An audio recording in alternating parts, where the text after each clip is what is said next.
I worked at Starbucks for 2.5 months, so I only got to attend 2 meetings because they were usually held once a month.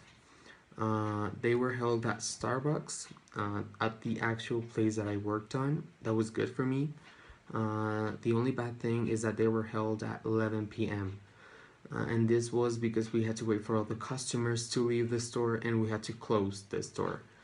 And basically, what we would go over at the meetings are usually new campaigns. Uh, Starbucks has at least one different campaign each month. So we would go over those. We would go over all the deals we had for that month. Like for example, during summer we had the happy hour, which is buy one frappuccino and we give you the second one for free. We would also go over all the new drinks for that season, and basically we would also go over all the sales the store had for that season, and our manager would tell us what to do better and what not to do and stuff like that. So I mean, my work meetings were pretty simple.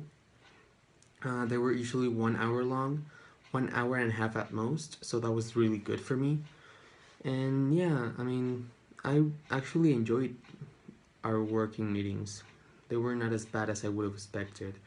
The first question that I have to you is, did your meetings start at the time they were expected?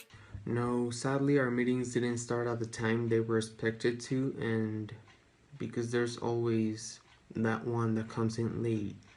And by the time I was working there were 10 of us, and at least 3 people would come in late, like 15, 20, or even 30 minutes late. So we would usually start at 11:30, 11:35 or so. Well, and the last question is, was there any dress code for your meetings? No, we didn't have any dress code for our meetings, and that's one thing that I really liked. And as I told you before, our meetings were pretty simple. They were like literally straight to the point, and we wouldn't discuss anything else but the things we would have to.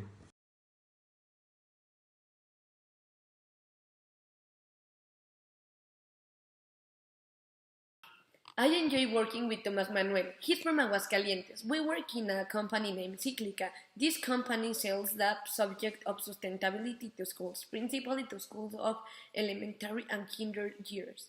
What he does is teaching kids and adults about how important it is to take care of our world. Which actions can we do to have an ecological life? He also makes activities with them with the purpose of making them feel conscious about some quotidian actions that we do that are damaging the earth. We we have worked together from 1 year. My best experience with him is going to museums every Saturday to show the teachers of the school the activities that our program includes. We also went to the Eco Fest and talked to 100 of people about Cíclica. We showed them some habits and actions that we can make to make the world a better place. Well, I enjoy working with him because he's an awesome guy. He's very funny and intelligent. I won't change a thing of him because, well, he creates Cíclica, so he's a very responsible person. My question for you is, do you get along with him outside of work? Yes, we are friends. We don't see each other a lot because he lives in Aguascalientes and I live here, but when he comes, we work together and then we hang out, we go to eat, to dinner, or to some parties. I love hanging out with him. My second question for you is, for how long have you known each other, or how did you get to work with him? I met him the first week of university because he went to a class to explain us about Cíclica and to tell us that we need to work with them because they need new ideas. So, well, I start my friendship there.